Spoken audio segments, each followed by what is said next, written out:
Welcome to Empowering Innovators, the YouTube series where we'll talk about innovation the startup way. Today I have with me Avishai Trabelsi, the CEO of Quicargo.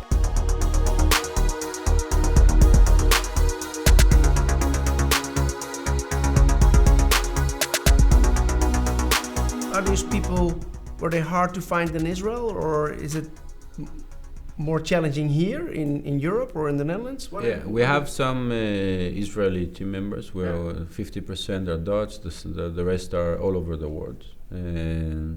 If you compare the Dutch to the Israeli mentality and in the entrepreneurs, I'm from Israel and I have much easier, maybe it's culture way to communicate with entrepreneurs from Israel. We have, at least the one that I know, we have the same style of... what does that mean? What style is that? All in.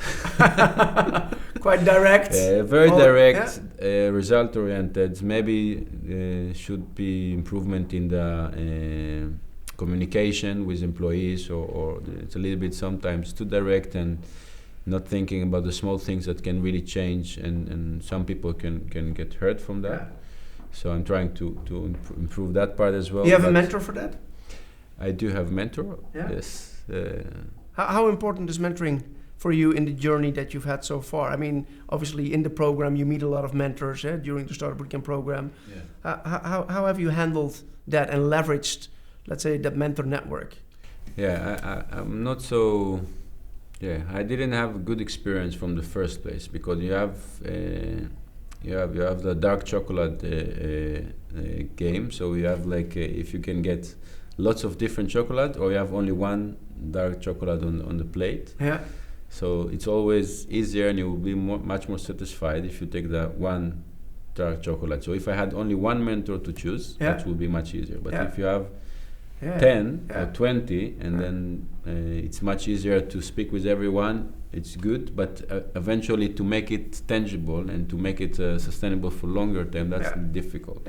So in the start, it was difficult for me to find a way how to approach it and how to choose the right match. And basically, it's someone with a lot of experience, and he can understand, of course, the vision, but the way I'm taking decisions. And then he can challenge me or agree, it doesn't matter, but he understands how I work. Otherwise, even he brings a lot of good suggestions or advice, it's still, there is a gap. There is a gap that you can, I couldn't find a solution for. Okay. That's important. Yeah. Hey, in your process of growth as a person, but also as a company, you eventually need to raise funding. You've raised your seed round. Recently, you raised a €3 million round. Yeah. What have you learned, and what would you share with the startups out there and the scale-ups out there that are just in raising their round or starting to raise their round? What are your main learnings from raising capital for growth? Yeah, I think the most important thing is the transparency and the way you communicate things. So my first initial network, if it was advisors or mentors or investor, build it always the second round if they helped me with their network to get the second investment, or they were actively searching, so they were part of the team. So. As well, they always invested even small amount in the next round, so it's give a lot of credibility also to you, right? For me, but also for someone that joining, and you see that a group of very. I'm lucky with my shareholders that they're all bringing from different angles a lot of experience and knowledge, and we are very in active relation. And that's create a lot of power for me to go to another investor and to say, hey, this is the team, this is what we did. The growth, of course, and the good performance always proving it. But I think in our stage and in the last round stage, it's still too early to say, okay, the product is it's a perfect product market fit, and now we grow. And that's I want to say it, but it's not true. We need to fine tune a lot of things. We need to really invest in that stage. You need to create a lot of credibility and trust with investors, right? And trust with our existing current investors and the And new investors, and I think the good thing, one of the best thing I did last round, I just made an event. I called all the shareholders to join. I called a few customers to come to the panel, and some of the interested investors to join as well. So it was like nice. I explained very shortly about the plan, and then I let them really speak, and I was challenging them why they invested and what it was all the risk. So they were doing the sales for you almost, that right? was the fastest conversion I ever had for investment. After this event, at the same day, I had like the terms for few investors. So that's just the one. That's a smart model, right? And was this still mostly angels or also VCs involved already? Family offices. Family offices. The leading investment from that. Where will this investment bring you, or where does it need to bring you in the next 12 months, which you're now already 3-4 months into that journey? We're still in a hyper growth strategy, so we're growing a lot. For us, it's what does that important. mean? What percentage of growth are you realizing on a monthly basis? 20%, on a monthly basis. But we want to go more. And the idea is to create it's a marketplace, and we need to create a significant amount of transactions to satisfy both sides, and to really create the technology. The technology will take place in the most beautiful way once you have enough transactions, and we're in the stage that we see progress in the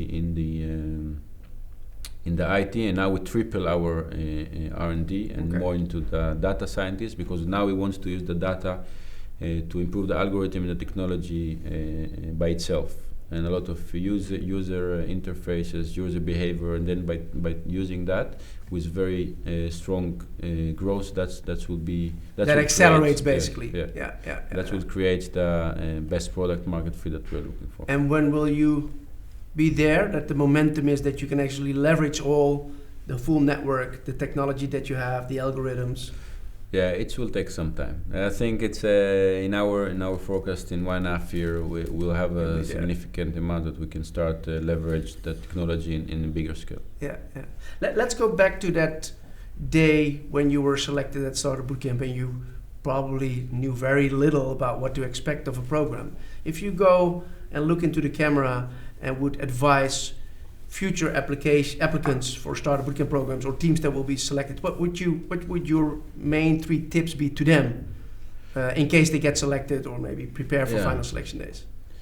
Beforehand, you need to come with what do you want to achieve from the product. I don't know if you remember, I knocked on your office 2 weeks after we started. I remember.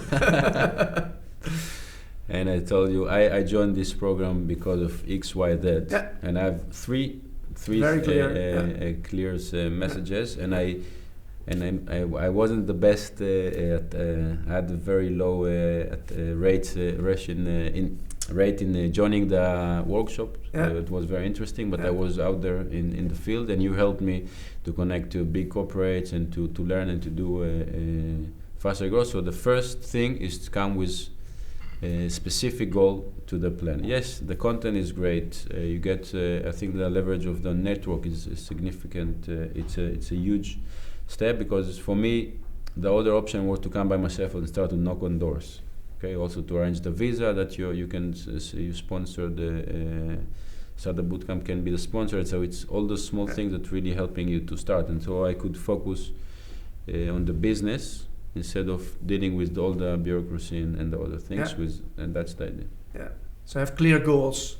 That's the know what you want to get out of it. That's important, because it's easy to just enjoy the content, to enjoy the company and all the things. But if you come with a specific result, goals that you want to achieve, that's the only way.